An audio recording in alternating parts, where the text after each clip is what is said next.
Hola, vamos a continuar entonces con esta serie de charlas con el Seminario de Psicoterapia para Médicos Generales que se dicta a los estudiantes de terapéuticas de la Universidad de Caldas, los que están viendo terapéutica en psiquiatría. Este seminario obviamente no está diseñado para que se aprenda a hacer ninguna psicoterapia. Es un seminario con el fin de conocer los aspectos básicos de una psicoterapia. De alguna manera análogo, podríamos compararlo con un seminario de cirugía, en donde aprendemos a detectar la patología quirúrgica, aprendemos cuándo diagnosticarla, cuándo remitirla, cómo hacer un seguimiento posoperatorio, cuándo se nos complicó un posoperatorio, etcétera. Pero en ningún momento del seminario salimos capacitados para operar como tal. Para operar tenemos que hacer nuestra residencia en psiquiatría.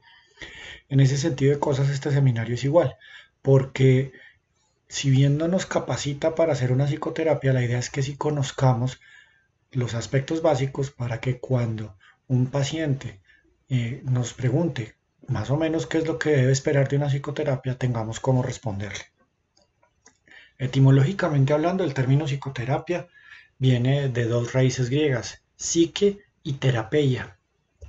Psique, ya lo habíamos visto, alma, mariposa, aliento, mente, y de esos nos vamos a quedar con mente, y atreia, terapeia, perdón, que sería el tratamiento. Pero bueno, también diatreia, que está muy cercano, entonces también estaría el curar o el tratamiento, entonces sería el tratamiento de la mente. Es uno de los elementos del arsenal terapéutico en psiquiatría que incluye la psicoterapia, la psicofarmacología, los tratamientos somáticos. Obviamente, las intervenciones de rehabilitación, que ahí veríamos en algún momento la importancia que tiene la terapia ocupacional, el perfil rehabilitatorio, etcétera, y también las herramientas de promoción y prevención de la salud para mantenerla y sostenerla antes de que incluso que se presente la patología como tal. ¿Qué es una psicoterapia entonces ya en una definición técnica? Técnicamente hablando hay muchas definiciones de psicoterapia. Yo les traje solamente algunas de las cuales vamos a extractar elementos para poder dar una que sí sea memorizable, que no la podamos aprender. En psicoterapia para principiantes nos dicen es un proceso interactivo que se establece entre una persona que presenta una dificultad que desea superar y un profesional que intenta ayudarlo. Se crean las condiciones, se diseñan e implementan procedimientos específicos para posibilitar un cambio constructivo. Se propone más que curar, modificar conductas que producen sufrimiento y de las cuales la persona no podría librarse por sí sola. Esta que es muy larga, pero eso pues se debe a que probablemente es una de las más completas, es la Federación Española de Asociaciones de Psicoterapeutas, y dice que es un tratamiento que a partir de las manifestaciones psíquicas o físicas del malestar humano, fíjense que incluye físicas, por ejemplo en casos de dolor crónico, en donde no solo se tratan los síntomas depresivos, los síntomas ansiosos, sino el dolor como tal, con elementos psicoterapéuticos. Entonces dice que desde manifestaciones psíquicas o físicas del malestar humano promueve el logro de cambios o modificaciones en el comportamiento, la salud física y psíquica, la integración de la identidad psicológica, el bienestar de las personas o la pareja o la familia, y ya nos va dando pie a algo que vamos a mencionar después cuando las clasifiquemos según el número de atendidos, que es impartido por un profesional que puede abordar los diferentes trastornos, habiendo realizado una formación específica en el área de la psicoterapia en una institución reconocida con programas de formación acreditados que cumplen parámetros de rigor y calidad. Muy importante esa definición. Esta también tiene otros elementos que vamos a necesitar. Es de Jerome Frank, muy importante Jerome Frank para la definición de los principios comunes de las psicoterapias. Jerome Frank trabajó muchos de los elementos que hablaban de la persuasión y el sanar y cómo a través de la buena persuasión se produce un buen sanar. Entonces él decía que es una interacción planificada, cargada de emoción y confianza entre un profesional y una persona que sufre, que busca aliviar el malestar y la discapacidad, también ayudar a aceptar y soportar el sufrimiento como un aspecto inevitable de la vida. También puede ser empleada como una oportunidad de crecimiento personal que opera mediante comunicaciones simbólicas, principalmente palabras. Casi todo lo de esta definición lo vamos a mencionar ahora.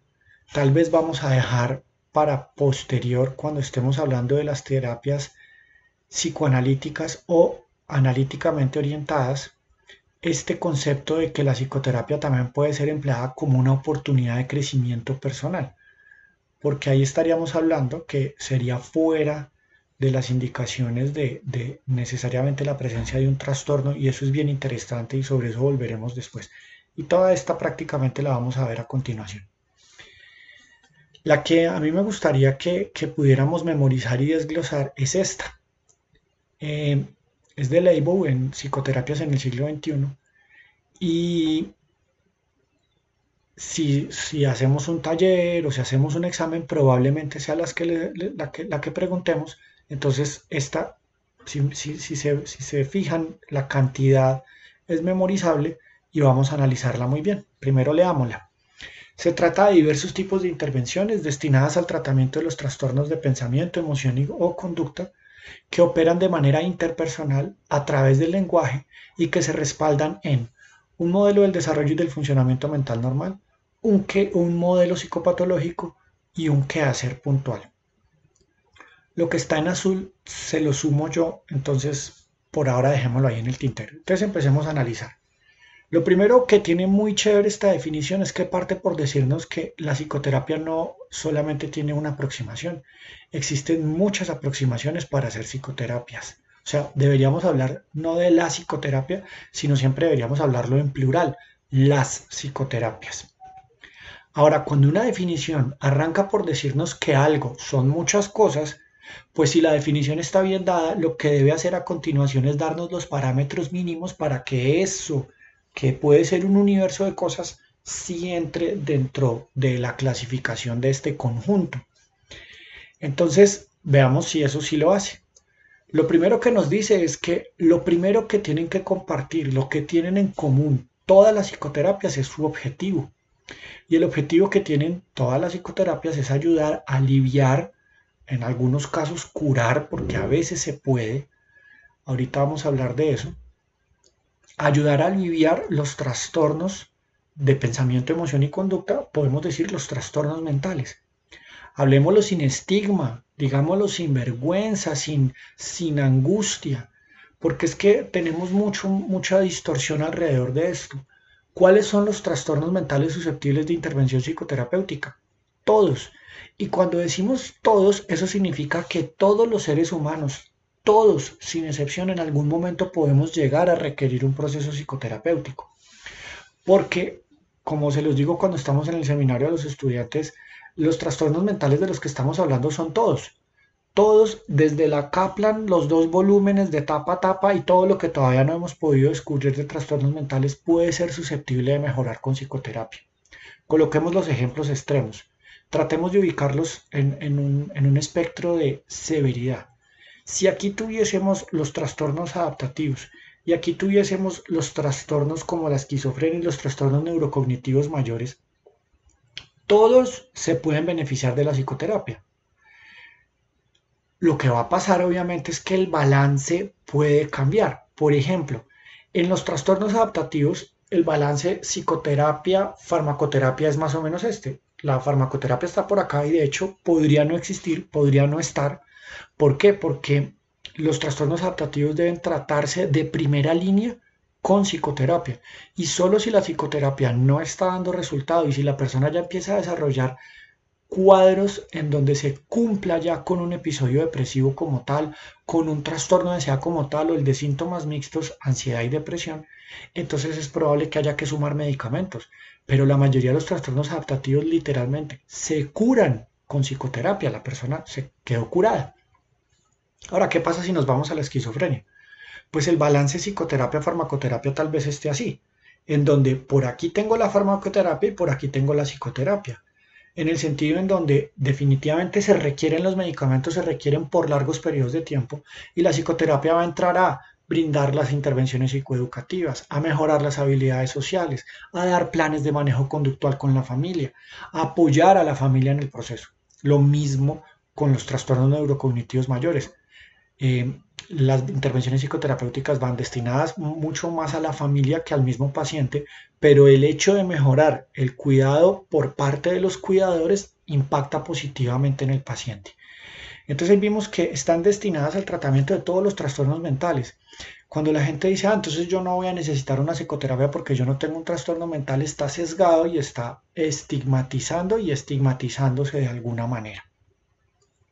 Entonces, lo primero que tienen que en común todo ese universo de posibles psicoterapias es que su objetivo es ayudar a curar cuando se puede y si no aliviar el sufrimiento asociado a los trastornos mentales.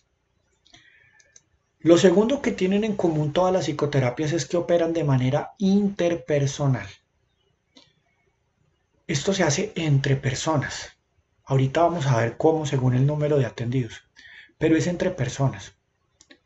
Y voy a adelantarme un poquito, ahorita me devuelvo, y opera a través del lenguaje. Si se acuerdan de la de Frank, dice que son unas comunicaciones simbólicas, principalmente palabras, no exclusivamente las palabras, la presentación personal del terapeuta, la manera en la que se comunica, la manera en la que se comunica no solo verbalmente, sino preverbalmente, libre de juicios, libre de culpas hacia el paciente, en una comunicación asertiva, adecuada, respetuosa de autonomía, como vamos a ver ahora, es lo que hace el cambio. Y ese cambio es dramático.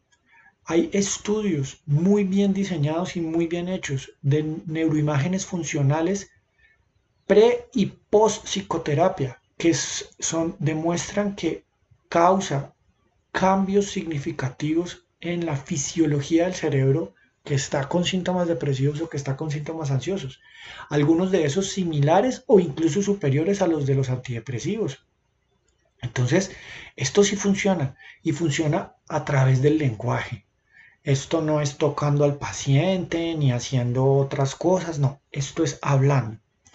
No en una conversación formal, sino en un lenguaje que, como veíamos en otra de las definiciones, es una cuestión planeada, ¿sí? Como vamos a volver ahorita cuando estemos hablando de lo que deben ser suministradas por un profesional.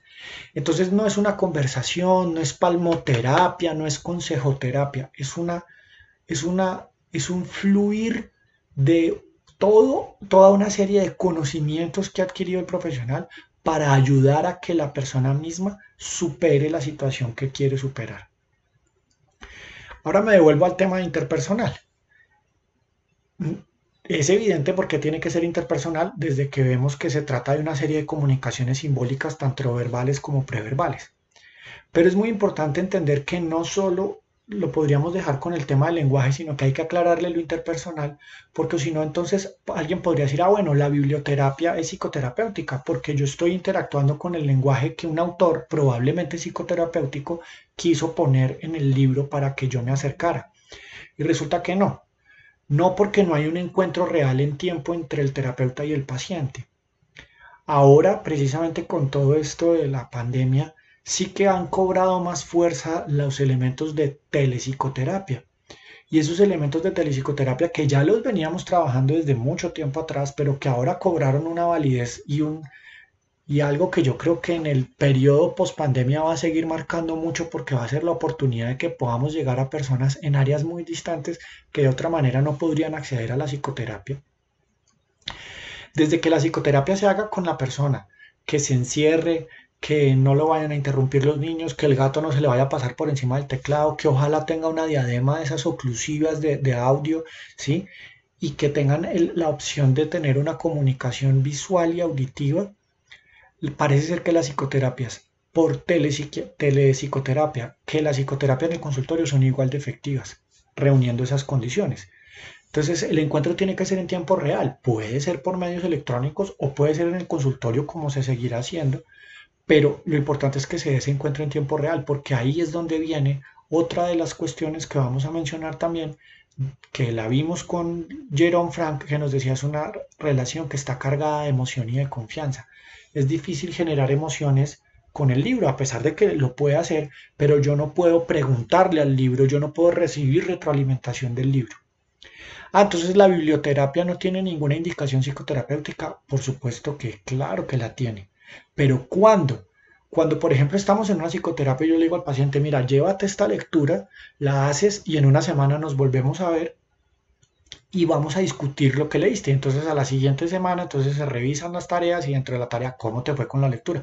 No, entendí esto, entendí aquello, pero me quedó esta duda. Ah, bueno, yo te oriento así, lo podrías ver de este modo, etcétera. Ahí ya la biblioterapia cobró verdaderamente su carácter psicoterapéutico.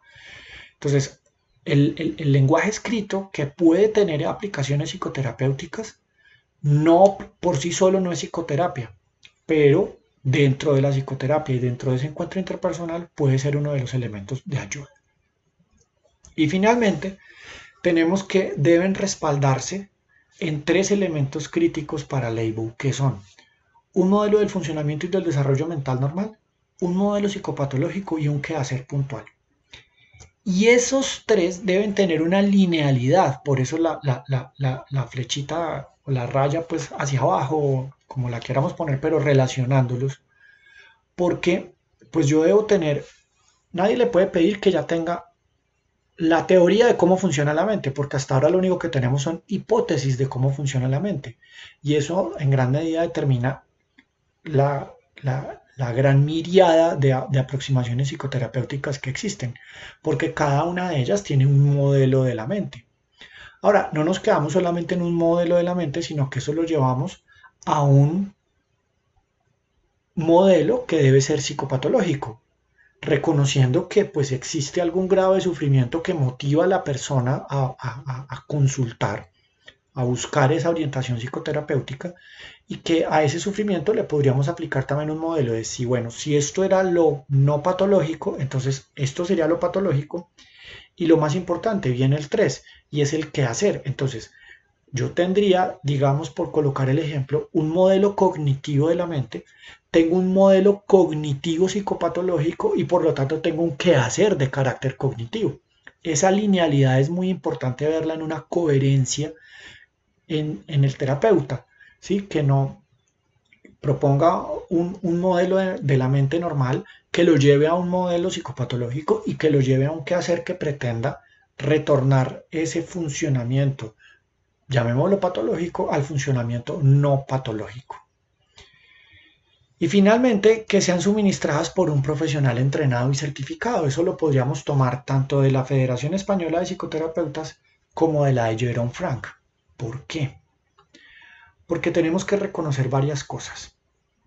La primera de ellas, la psicoterapia plantea una relación humana única, en donde una persona que trae un sufrimiento se encuentra con un profesional entrenado en hablarle en un lenguaje adecuado, cálido, respetuoso, libre de juicios.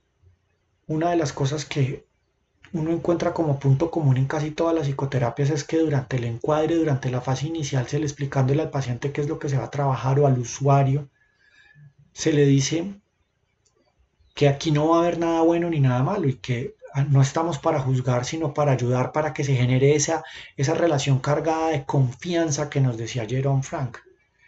Entonces, esa oportunidad en una persona que, coloquemos un ejemplo que sería muy fácil ilustrarlo.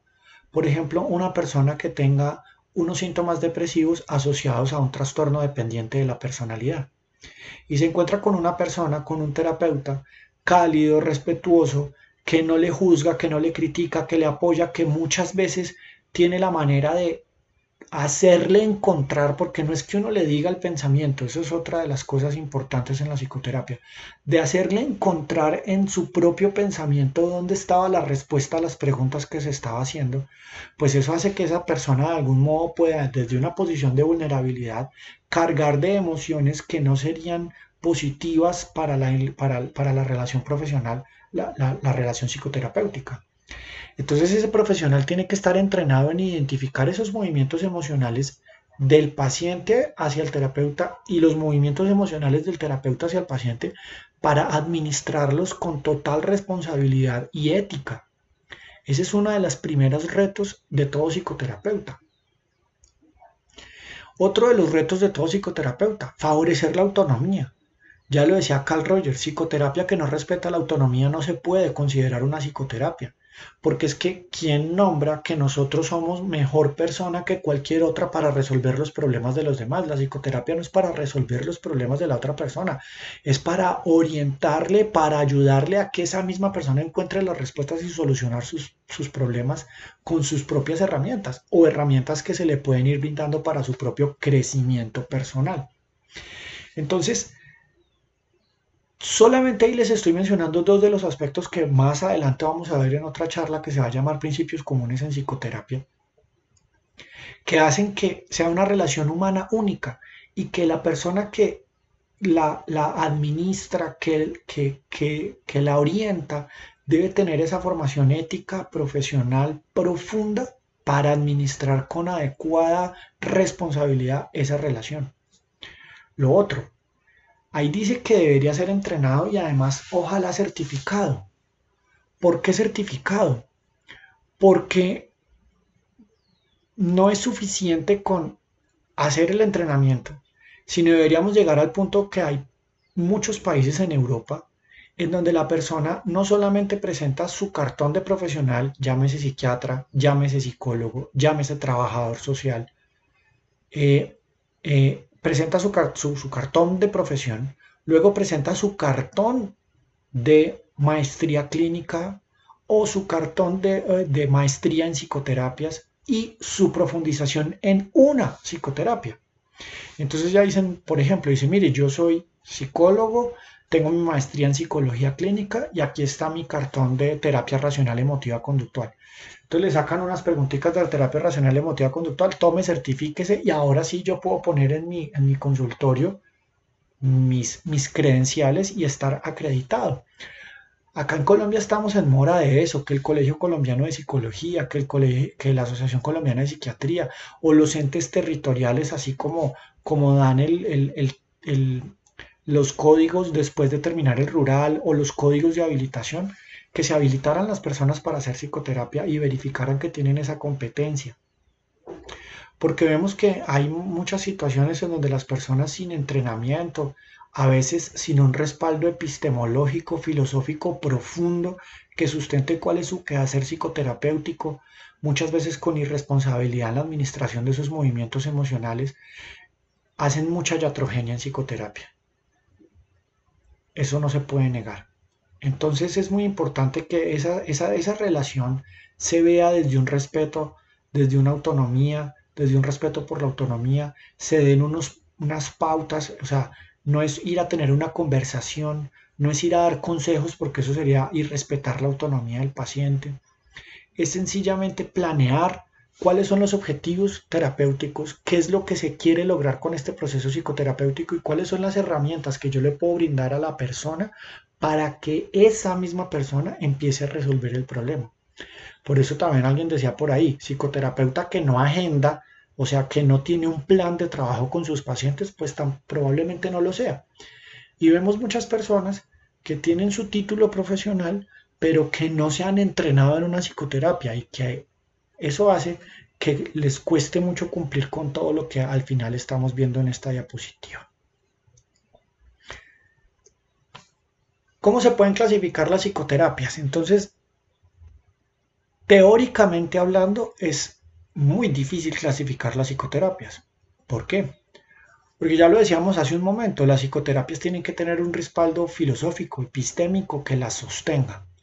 Entonces, según su orientación teórica, es muy difícil clasificar las psicoterapias porque de alguna manera sería ir de la mano con la historia de un desarrollo científico de las psicoterapias y de cómo han demostrado ser efectivas o no para algunas condiciones, además con un tema histórico profundo de la filosofía.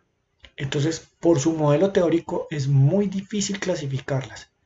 Pero si nos quedamos en una orientación terapéutica, caramba, ahí me faltó la P, excusas, pero bueno, ahí la ponen ustedes mentalmente. Entonces, según su orientación terapéutica, las psicoterapias se pueden clasificar en aquellas que tienen una orientación psicoanalítica, psicodinámica o que están emparentadas terapéuticamente hablando con el psicoanálisis, y aquellas que tienen una orientación cognitiva, comportamental o cognitivo comportamental, porque puede ser ahí de las tres. Dentro de ese cajón tendríamos que meter meter muchas. Entonces, según su orientación terapéutica, toda aquella psicoterapia que pretenda ayudar en un proceso de emplear defensas psíquicas más maduras, más elaboradas, en un proceso de crecimiento personal como veíamos que nos lo dejaba Jerome Frank, eh, en algo que es controversial, pero que pues es como la mayoría de estas escuelas nos lo mencionan, en hacer consciente lo inconsciente. Ese tipo de orientaciones terapéuticas, que las tendríamos en, obviamente, el psicoanálisis, en algunas terapias de orientación analítica más modernas que ya no utilizan el diván, se sientan frente a frente en lo que se denomina un setting, una disposición. Ese es el tipo de psicoterapias que podríamos hablar de psicoterapias dinámicamente orientadas o psicoterapias psicoanalíticas.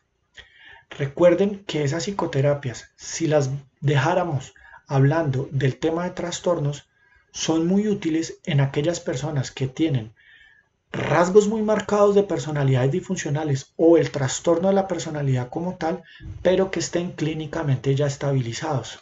Durante las fases agudas es muy poco probable que toleren cognitivamente todo lo que demanda una psicoterapia de este tipo. Las conoceremos un poquito más adelante. Ahí habría dos psicoterapias que vale la pena mencionar. El que está en la parte de arriba es Adler y el que está en la parte de abajo es Frankl, termina en KL, Viktor Frankl, para no confundirlo con Jerome Frank que vimos ahorita. Adler y Viktor Frankl. Ellos tienen unas psicoterapias que son un poco complejas de ubicar terapéuticamente hablando. Filosóficamente uno las podría ubicar un poco más fácil, especialmente la de Frank, que sin duda es existencial y es muy interesante en el sentido, en encontrar sentido a la vida, que se llama la logoterapia. La de Adler es psicoterapia individual, la psicología del individuo, perdón, y dentro de la psicología del individuo, pues ellos tienen sus intervenciones psicoterapéuticas. Resulta que estas dos psicoterapias tienen elementos que podríamos terapéuticamente hablando ubicarlos como de analíticamente orientados en algunas cosas, pero también tienen elementos de lo que vamos a hablar a continuación, cognitivos. Entonces por eso los pongo ahí como en la mitad, como en la transición de las diapositivas, porque son difíciles de ubicar, pero uno no puede dejar de mencionarlos, anotando desde ya que estoy dejando un montón de gente por fuera, porque pues este seminario tiene que tener un tiempo limitado, pero estoy tratando de poner pues los elementos más importantes que como médicos generales deberíamos conocer. Y cuando ya entramos en las psicoterapias, que claramente sí son cognitivas, conductuales o cognitivo-conductuales, hablamos de, se suele hablar de que aparecieron en olas. Entonces, la primera ola, que es la de los años 40 y 50, nos ubica a Wolpe, que está por aquí, a Einsek, que está aquí, que es Skinner, que serían las primeras que tendrían psicoterapias de predominio conductual, incluso algunas con conductismo. Luego estaría Pearls con la Gestalt, aquí Maslow con la psicología humanística y finalmente Rogers, que es con la psicoterapia centrada en la persona. ¿Qué tienen en común estas primeras psicoterapias? Son las primeras que empiezan a tener un abordaje claramente de cambios en los esquemas cognitivos de la persona. Más que hablar de procesos mucho más complejos como hablaban las anteriores, estas hablan de cambios cognitivos, lo que en palabras de uno que vamos a ver ahora sería como las reestructuraciones cognitivas. Entonces, terapéuticamente hablando, podríamos hablar que esta fue una de las primeras olas. Luego vino la segunda ola, en donde ya se unieron conceptos cognitivos con comportamentales, ya es más, un poco más reciente, finales de los 50, 60 y 70, en donde estarían Albert Ellis, que es este que está aquí, Aaron Beck, que es este que está aquí, vuelve y aparece Carl Rogers, porque él siguió avanzando, y es que Carl Rogers es transversal en la medida en la que Recuerden que Carl Rogers fue nombrado por el Colegio Americano de Psicología como el psicoterapeuta más importante del siglo XX, por encima de un montón de gente que vivió en el siglo XX, incluyendo Freud, porque acuérdense que Freud se murió en 1936. Entonces, tenemos a Rogers, aparece, él es transversal, y muchas de las cosas que vamos a mencionar en elementos comunes en psicoterapia, de todas las psicoterapias, precisamente salen de Rogers. También ahí tenemos las psicoterapias orientadas a la familia, habiendo muchas, voy a mencionarles dos, la de Selvini Palazzoli, que es la del Instituto de Milán, que es la psicoterapia sistémica, y la de Salvador Minuchin, que es psicoterapia familiar estructural.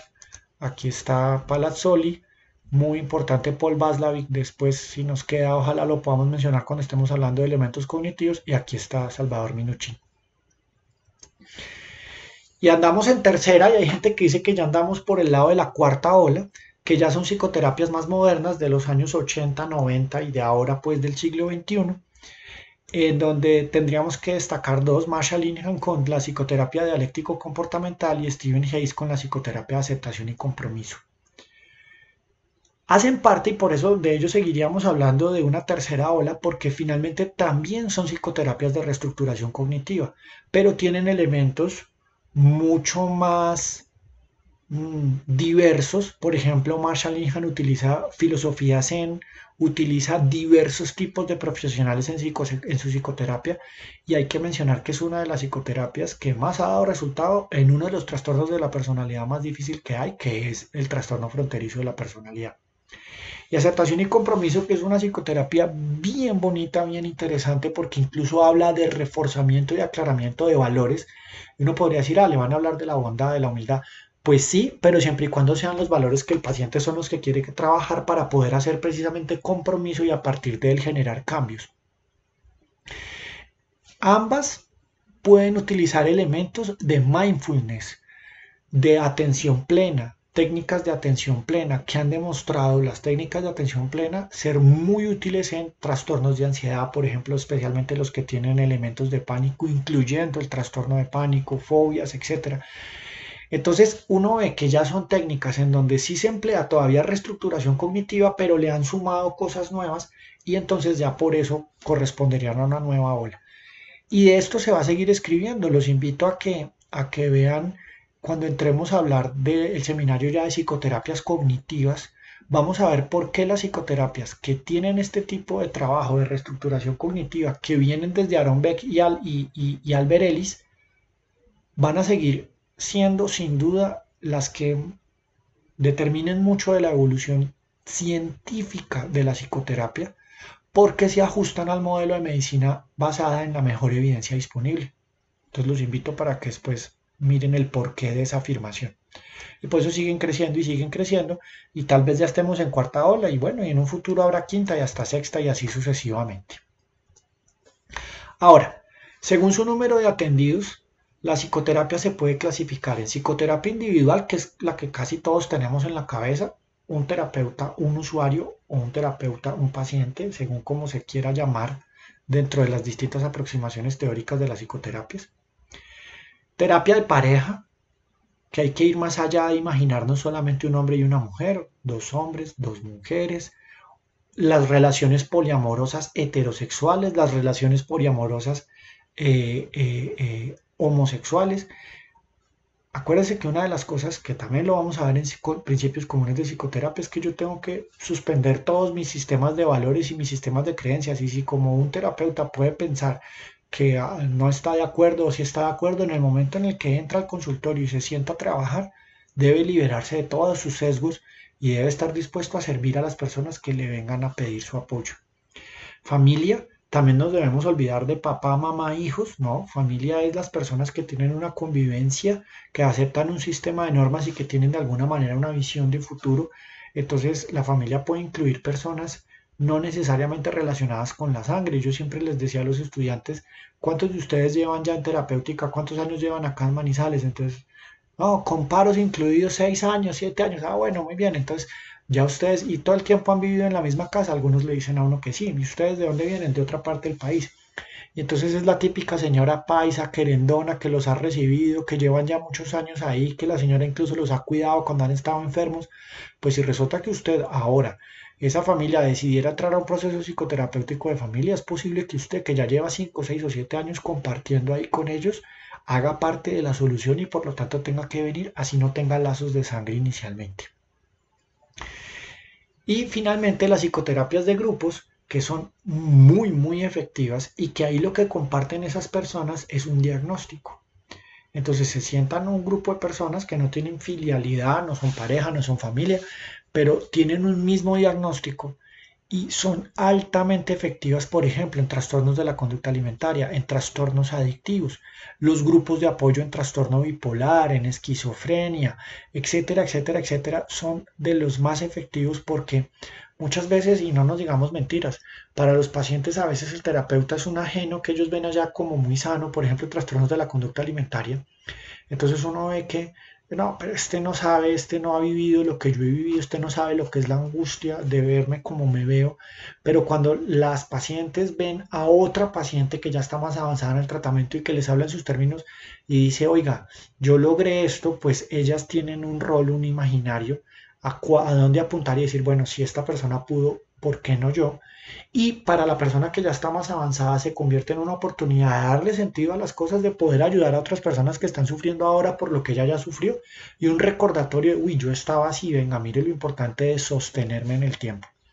Obviamente, si es difícil hacer psicoterapia individual, pues imagínense de pareja, imagínense de la familia y ahora imagínense de grupos. Por eso la psicoterapia de grupos demanda gran, gran esfuerzo. Los maestros de la psicoterapia de grupos son personas muy, muy avesadas y normalmente no trabajan solos, sino que trabaja un terapeuta principal y un coterapeuta que ayuda a aprender a identificar los tipos de líderes, etcétera, para poder hacer adecuadamente la psicoterapia. Entonces, con eso ya tuvimos una introducción, ya nos tenemos una idea de más o menos cuál es la definición de una psicoterapia y los invito para que próximamente veamos el de principios comunes en las psicoterapias. Me despido con esta frase de Víctor Frank que me parece muy bella. Si no puedes cambiar algo que te genera dolor, siempre podrás escoger la actitud con la que afrontas ese sufrimiento. Y si eso nos lo dice un hombre, como él, que sobrevivió a un campo en concentración, que perdió a sus padres, a su hermano y a su esposa, a su primera esposa, en un campo de concentración, pues creo que tiene razones para decírnoslo. Muchas gracias.